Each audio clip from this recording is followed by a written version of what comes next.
नमस्कार साथियों, मैं राजेंद्र आप सबका स्वागत और अभिनंदन करता हूं अपने YouTube channel astrology based on लघु पाराशरी में।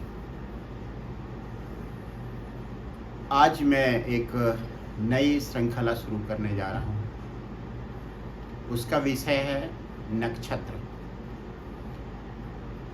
कुछ पुराने विषय जो पूरे नहीं हुए हैं बीच बीच में, उन पर भी वीडियो बनेंगे और 27 नक्षत्रों की पूरी श्रृंखला भी पूरी की जाएगी। पहले बात करने नक्षत्र क्या है।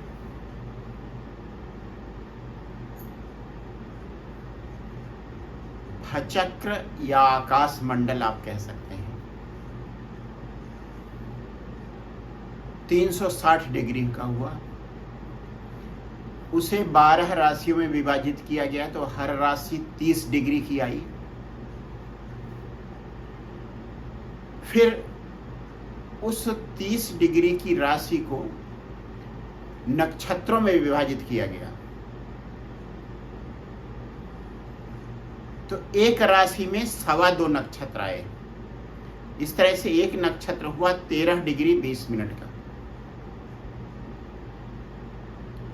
फिर नक्षत्रों को भी विभाजित किया गया 4 चरणों में, हर नक्षत्र के 4 चरण।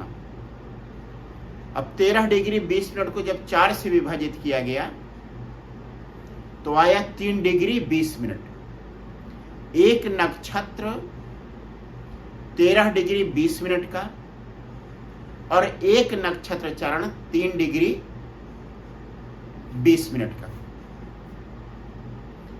इस तरह से क्या हुआ, 4 नक्षत्र चरण मिलके बना रहे हैं एक नक्षत्र, और 2.25 नक्षत्र मिलके या 9 नक्षत्र चरण मिलके बना रहे हैं एक राशि 30 डिग्री की। जब एक नक्षत्र चरण 3 डिग्री 20 मिनट को 9 से मल्टीप्लाई करेंगे, गुणा करेंगे तो 30 डिग्री आ जाएगा। और इसमें जो पहला नक्षत्र है वह है अश्विनी। पहला नक्षत्र है अश्विनी और यह राशि चक्र की पहली राशि मेष में पड़ेगा क्योंकि पहला नक्षत्र है। तो मेष राशि में 0 डिग्री से लेकर 13 डिग्री 20 मिनट तक अश्विनी नक्षत्र हो गया। अब जब इसके 4 पद निकालेंगे, 4 चरण निकालेंगे तो पहला चरण आएगा 0 से 3 डिग्री 20 मिनट, दूसरा आएगा 3 डिग्री 20 मिनट से 6 डिग्री 40 मिनट, तीसरा चरण आएगा 6 डिग्री 40 मिनट से 10 डिग्री, और चौथा आएगा 10 डिग्री से 13 डिग्री 20 मिनट। ये 4 चरण हो गए। जो नवमांश बनता है, एक तो होती है जन्म कुंडली, दूसरी होती है नवमांश कुंडली। तो नवमांश कुंडली का एक भाव 3 डिग्री 20 मिनट अर्थात एक नक्षत्र चरण के बराबर होता है।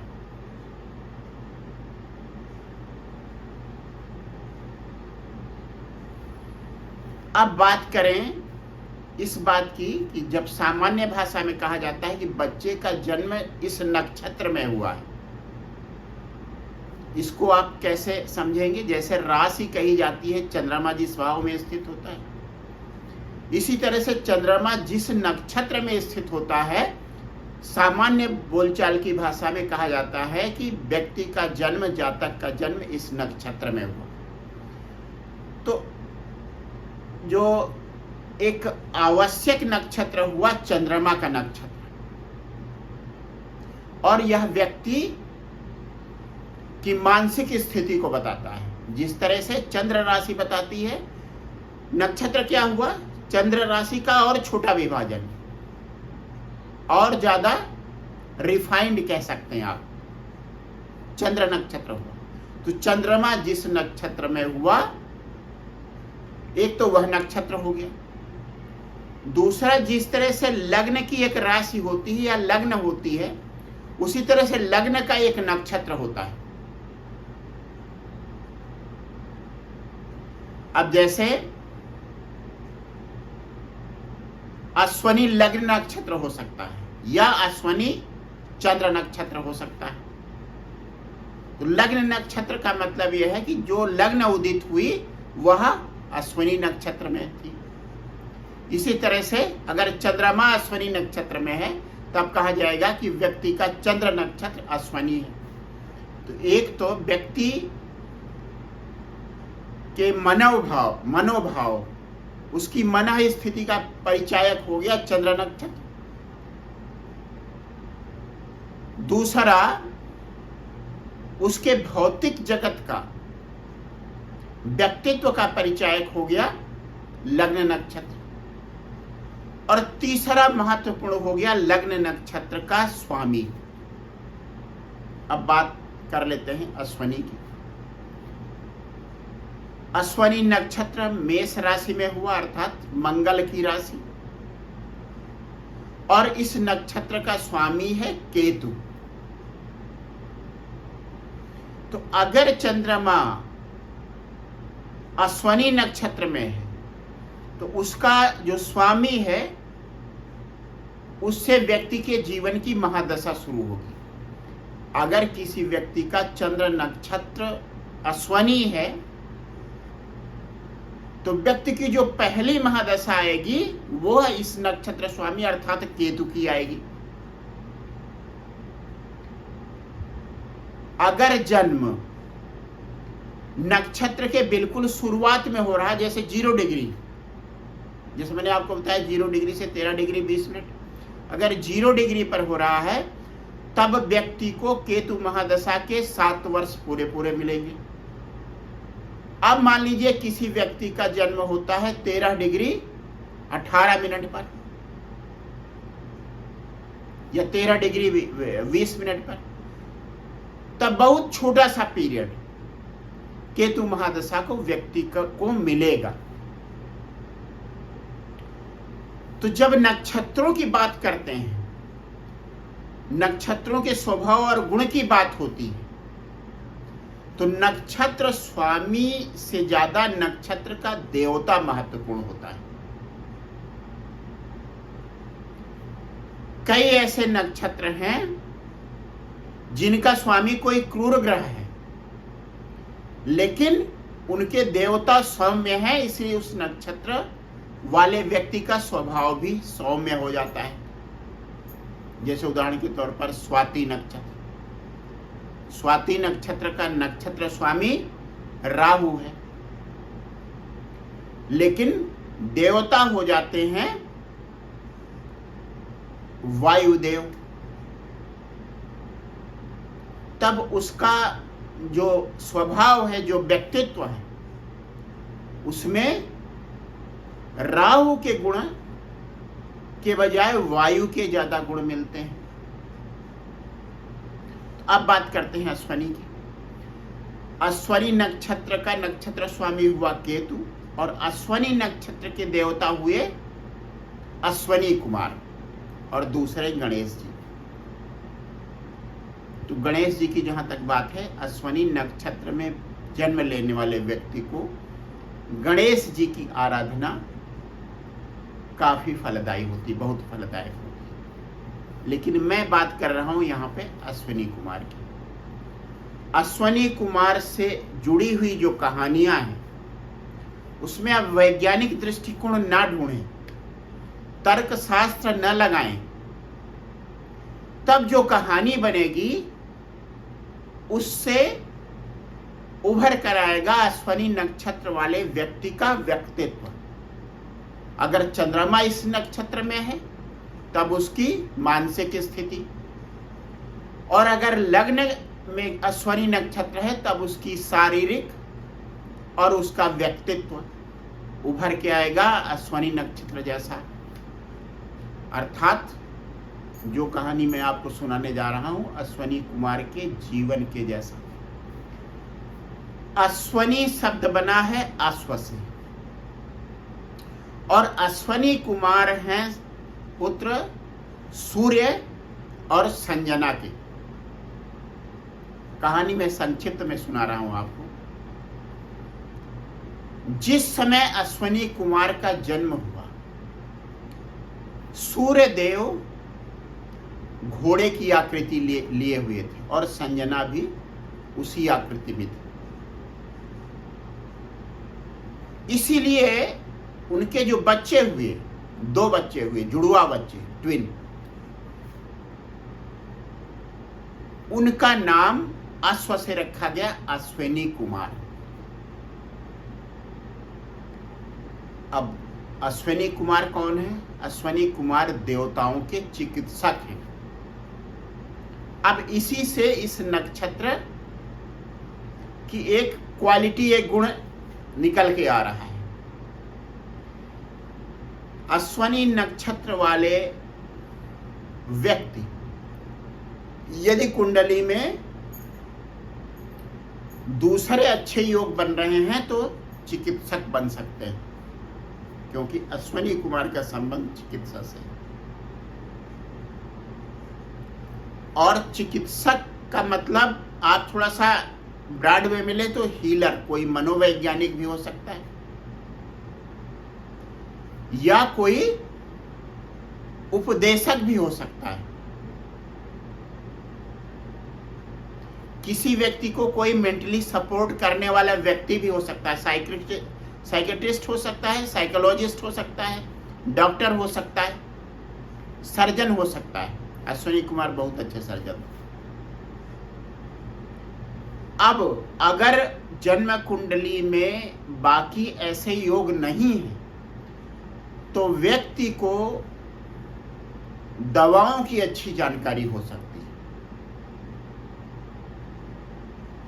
विशेष करके उस ग्रह की महादशा में जो अश्विनी नक्षत्र में स्थित हो।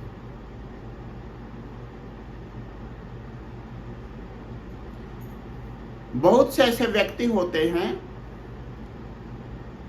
जैसे पहले के समय में पुराने बुजुर्गों में कोई बुजुर्ग होता था जिसे जड़ी बूटियों की अच्छी जानकारी होती थी या घरेलू नुस्खों से वो कुछ उपचार कर लेते थे लोगों का। तो ऐसे व्यक्ति का संबंध अश्विनी नक्षत्र से होता है, अर्थात चिकित्सा से या दवा की जानकारी वाला व्यक्ति हो सकता है। कोई सलाहकार हो सकता है जो स्वास्थ्य से संबंधित सलाह दे सकता हो, मन के संतुलन को बनाए रखने से संबंधित सलाह दे सकता है। तो ये तो बात हुई अश्विनी कुमार की। अब इसमें आता है अश्व। अश्विनी कुमार की वजह से ऐसा व्यक्ति क्या हो गया? हीलर हो गया, काउंसलर हो गया, डॉक्टर हो गया। ऐसा व्यक्ति हो गया जिसको चिकित्सा की जानकारी होती है, दवाओं की जानकारी होती है। अब बात आती है अश्व की। अश्व की खासियत क्या होती है? अश्व की खासियत होती है वेग, रफ्तार, ऊर्जा, तुरंत कहीं पहुंच जाने की शक्ति। इसके लिए अश्व का, घोड़ों का इस्तेमाल पुराने समय से होता रहा है। तो ऐसे व्यक्तियों में दूसरी क्या उनका गुण होता है? तेज होते हैं, ऊर्जावान होते हैं और किसी भी स्थिति से क्राइसिस मैनेजमेंट करने में सफल रहते हैं, क्योंकि तुरंत वो निकल पड़ते हैं उस जगह के लिए जहां कोई विपदा आई रहती। जैसे किसी चिकित्सक के पास फोन आया और वह तुरंत मरीज के उपचार के लिए निकल पड़ता है। क्राइसिस मैनेजमेंट, और उसके लिए जरूरत है ऊर्जा की, शीघ्रता की, स्पीड की। अब घोड़े वाहन की तरह भी इस्तेमाल होते थे, इसलिए वाहनों का संबंध भी, आधुनिक अर्थों में वाहन का संबंध भी इस नक्षत्र से हो गया। ऐसे व्यक्ति गाड़ियों के शौकीन होते हैं और रफ्तार के शौकीन होते हैं, गाड़ियां तेज रफ्तार से चलाते हैं। दूसरी बात यह है, एक चीज पे ध्यान दें आप, घोड़ों की साफ सफाई अच्छी तरह से उनका मालिक करता है, क्योंकि इससे वे खुश हो जाते हैं। मतलब जब उनको साफ सुथरा बना दिया जाता है, सुंदर बना दिया जाता है, तो वे प्रसन्न हो जाते हैं। ऐसे व्यक्ति देखने में आकर्षक होते हैं और अपने बालों की ढंग से देखभाल करते हैं, उनके लिए चिंतित से रहते हैं। और अब अगर दुर्गुण की बात करें तो इनके अंदर एक जिद भी रहती है, एक आवेग रहता है, जैसे घोड़े में होता है। और चूंकि अश्वनी कुमार जुड़वा थे, इसलिए एक डुअल नेचर भी इनके अंदर आ जाता है।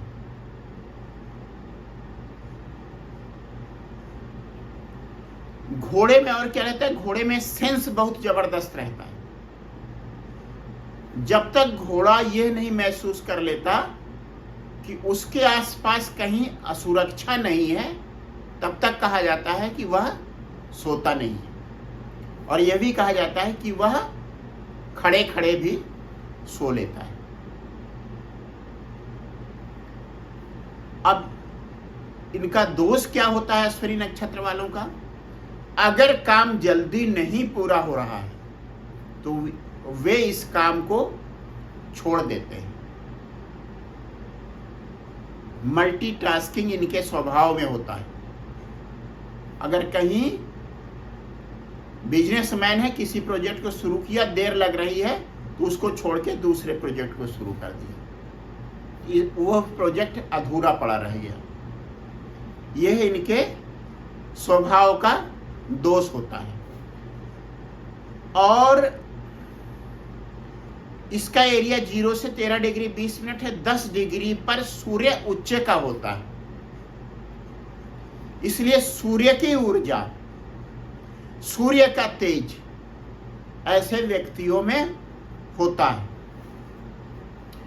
इस नक्षत्र को क्षिप्र नक्षत्र कहते हैं। क्विक, क्षिप्र मतलब क्विक या लघु नक्षत्र। इसमें कभी भी कोई ऐसा काम, जब मुहूर्त निकाला जाता है, जब विद्वान पंडित जी कोई मुहूर्त निकालते हैं, तब विवाह के लिए अश्वनी नक्षत्र कभी भी नहीं चुना जाता, क्योंकि यह जल्दबाजी का नक्षत्र है। इसमें केवल वे काम किए जाते हैं जो थोड़ी देर तक चलते हैं, जैसे चिकित्सक से सलाह लेना, ऑपरेशन करना। और चूंकि इसका संबंध सुंदरता से भी है, तो ब्यूटी पार्लर जाना, क्योंकि ये सारे काम थोड़ी देर के लिए। लेकिन ऐसे मुहूर्त में विवाह करना, किसी बड़े कंपटीशन की तैयारी करना जिसमें बहुत लंबा समय लगना है, जैसे आईएएस वगैरह हुआ, उस तरह के काम कभी नहीं करने चाहिए। ऑपरेशन के लिए नक्षत्र ठीक है, चिकित्सक से सलाह के लिए नक्षत्र ठीक है, और घूमने फिरने जाने के लिए नक्षत्र ठीक है, क्योंकि गति है, इसमें अस्थिरता है जिसकी जरूरत होती है घूमने फिरने में।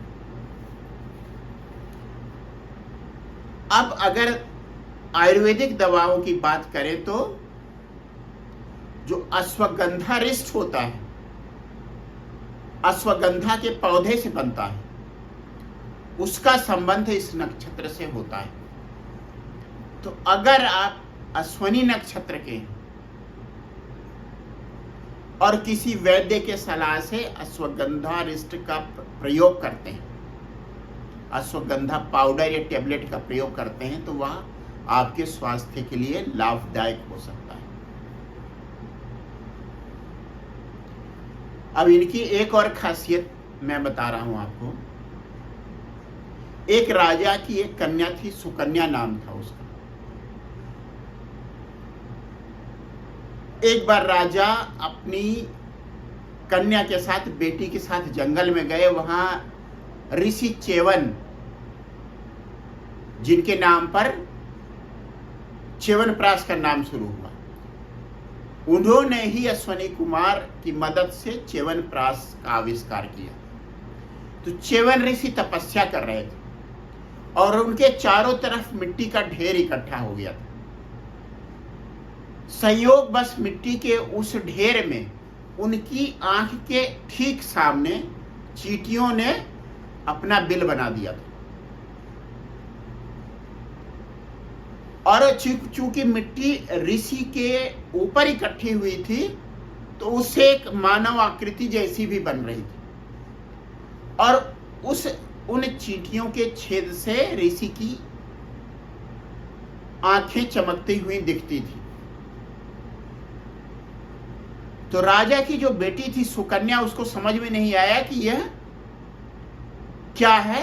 उत्सुकतावश उसने एक लकड़ी उठाई और बारी बारी से चींटी के दोनों छिद्रों में वह लकड़ी प्रवेश करा दी और उसके साथ ही ऋषि की चीख गूंजी और रक्त की धार छेद से बाहर आने लगी। जो चींटियों का बिल था उससे बाहर आने लगी। राजा तुरंत दौड़ के आए और मिट्टी का ढेर हटाया गया, तो उसके अंदर से च्यवन ऋषि निकले, जो बूढ़े हो गए थे और अब तो अंधे भी हो गए थे। राजा को बहुत दुख हुआ और उन्होंने अपनी बेटी सुकन्या का विवाह ऋषि च्यवन से कर दिया, जिससे उनकी देखभाल होती रही। एक बार अश्वनी कुमार उधर से निकल रहे थे, उनकी नजर सुकन्या पर पड़ी। सुकन्या बहुत सुंदर थे और उनके साथ ऋषि थे, वृद्ध और बिना आंख वाले। तो ऋषि कुमारों ने कहा सुकन्या से कि तुम हम दोनों में से किसी से शादी कर लो, क्योंकि ये तो वृद्ध हो चुके हैं, ऋषि हैं और इनकी आंखें भी नहीं। उसके बाद कहानी को मैं संक्षिप्त करता हूं। सुकन्या इसके लिए तैयार नहीं, और जब उसको ये पता चला कि ये अश्वनी कुमार हैं, तब उसने प्रार्थना की कि आप मेरे पति को आंखें प्रदान करें। अश्वनी कुमार ने उनको आंखें प्रदान की, साथ ही साथ उनका यौवन भी वापस किया और बाद में ऋषि को च्यवनप्राश बनाने में मदद की। अब सुकन्या से अश्वनी कुमारों ने कहा, अब ये बताओ कि तुम किससे विवाह करना चाहती हो। सुकन्या ने कहा कि ये मेरे पति हैं, मैं इन्हीं के साथ रहना चाहती हूं। सुकन्या के निर्णय को स्वीकार किया अश्वनी कुमारों ने। तो ऐसे व्यक्ति, अश्वनी नक्षत्र वाले, किसी चीज को या किसी वृद्ध को पुनर्यौवन दे सकते हैं, दृष्टि दे सकते हैं, साथ ही साथ वे न्याय में भी विश्वास करते हैं, जैसा उन्होंने सुकन्या से किया। बिना इस बात के परवाह किए कि सुकन्या उनसे विवाह नहीं करेगी, ऋषि की आंखें ठीक की और उन्हें यौवन प्रदान किया। अब मैं बात करता हूं इसके चारों चरण की।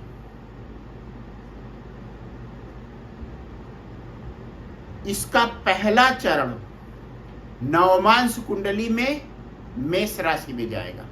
मेष का स्वामी हुआ मंगल,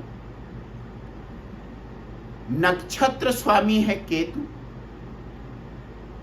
जब बात हो रही है राशि चक्र की, मंगल का नक्षत्र है, नक्षत्र स्वामी केतु है, तो मंगल केतु, और नवमांश में फिर से मेष राशि अर्थात मंगल की राशि में गया, तो मंगल केतु मंगल, मतलब फायर, ऊर्जा। तो ऐसे व्यक्तियों में जो ऊर्जा की बात होती है सबसे ज्यादा तब होती है जब प्रथम चरण में लग्न या चंद्रमा होता है। मानसिक रूप से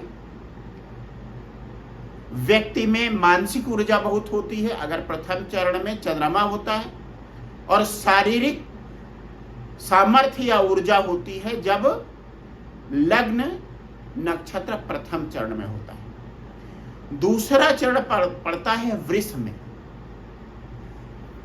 वृष राशि का स्वामी शुक्र है और वृष राशि एक स्थिर राशि। तो इसमें क्या हुआ, राशि चक्र में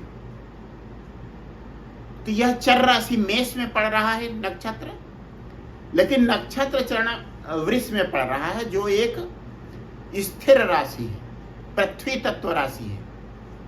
तब जो दूसरे चरण वाले व्यक्ति होते हैं उनमें एक स्थिरता आ जाती है। और इसका स्वामी चूंकि शुक्र है तो क्या हो जाता है, मंगल केतु और शुक्र का संबंध है फाइनेंस से, वाणी से। तो ऐसे व्यक्ति आर्थिक सलाहकार अच्छे हो सकते हैं। साथ ही साथ शुक्र में हीलिंग एबिलिटी भी होती है। शुक्राचार्य में जो देवताओं के गुरु शुक्राचार्य, उनमें हीलिंग एबिलिटी भी है। तो ऐसे व्यक्तियों में हीलिंग एबिलिटी भी होती है। तीसरा चरण पड़ता है मिथुन, द्वि स्वभाव राशि। मंगल केतु और बुध, चंचलता फिर से बढ़ जाती है। और यहां पे बात आती है इस नक्षत्र के उस पक्ष की जिसे कहा जाता है नॉलेज। अश्विनी कुमार क्या है, उनके पास दो चीजें हैं, एक तो सुंदरता जो दूसरे चरण में आएगी शुक्र के नक्षत्र में, शुक्र के चरण में, दूसरे चरण में। और जब बुद्धि की बात आती है, ज्ञान की बात आती है, चिकित्सा संबंधी ज्ञान की आती है, सलाहकार वाला ज्ञान आता है, तब तीसरा चरण आ जाता है जो बुध का है। चौथा चरण आता है कर्क राशि में जिसका स्वामी है चंद्रमा। तो किसी व्यक्ति को इमोशनल टच देना, ऐसे व्यक्ति प्यार करने वाले होते हैं, केयरिंग होते हैं। और बहुत बार ऐसा होता है कि ऐसे व्यक्तियों को फूलों का, पौधों का, इन सब में भी इनकी रुचि होती है। और अगर बात करें अश्विनी की, जैसा मैंने बताया यह क्षिप्र नक्षत्र है, साथ ही साथ यह गंडमूल नक्षत्र भी है। और विशेष करके इसका जो पहला चरण होता है जो मेष में ही पड़ता है, अगर ऐसे में व्यक्ति का जन्म हुआ है तब मूल शांति अवश्य करवा लें बच्चे के जन्म के समय। बस अश्विनी नक्षत्र के बारे में इतनी बातें। प्रोफेशन की जहाँ तक बातें हैं आ ही गई हैं, चिकित्सा, हीलर, काउंसलर और खूबसूरत बनाने वाले व्यक्ति, साथ ही साथ मैरिज काउंसलर भी।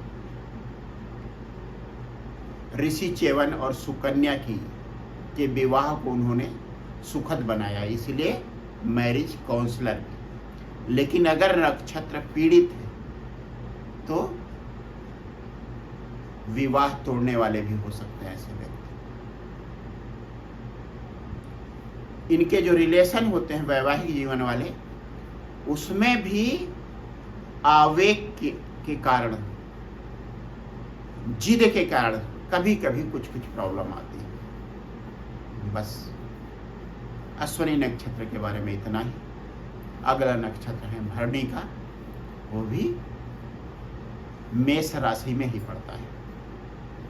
एक बार फिर से आप सबको बहुत बहुत धन्यवाद मेरा वीडियो सुनने के लिए, लाइक करने के लिए, शेयर करने के लिए। हाँ, यदि आपने अभी तक मेरे चैनल को सब्सक्राइब नहीं किया तो कृपया उसे सब्सक्राइब करें।